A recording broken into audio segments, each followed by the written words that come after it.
God's speech is not like your speech. When you utter a word, the word seems outside of you. But there is nothing outside of God, and no place is empty of him. Even when God speaks and words become worlds, the absolute union of God and creation is unbroken, and hence God has not changed. As breath is veiled in sound, becoming word to a listener, so God's light is veiled in form, becoming creation to the created.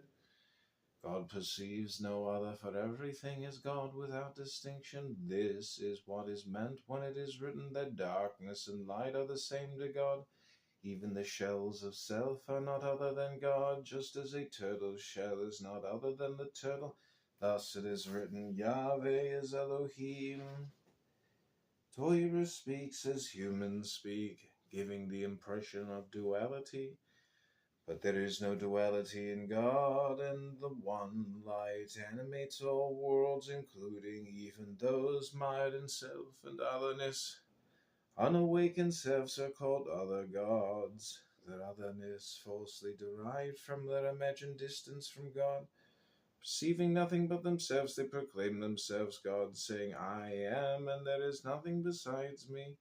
Thus arrogance is the heart of idolatry, but arrogance is rooted in delusion, for there is nothing but God. Torah and God are entirely one. Thus, when you are engaged in Torah, both through study and spiritual practice, you and God are one. Engaging in spiritual practice represents God's innermost will, and the practices are called the organs of the King. When you engage in such practice, you become an organ of divine will. Thus, when your hand distributes funds to the poor, it becomes the hand of God and a vehicle of godliness. Study of Torah arouses great awe arouses sublime wisdom, and sublime wisdom reveals your unity with God. As our sages said, if there is no wisdom, there is no awe.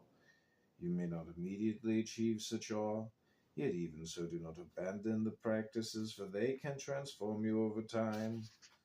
Creation is the interplay of opposites. The highest realm of godliness is balanced by the other side of selfishness, and just as the first reveals unity, the latter reveals diversity. Do not mistake opposites for enemies. The self is not in rebellion against God, but actually serves God. Just as Balaam says, I cannot violate the word of God, so the self cannot violate the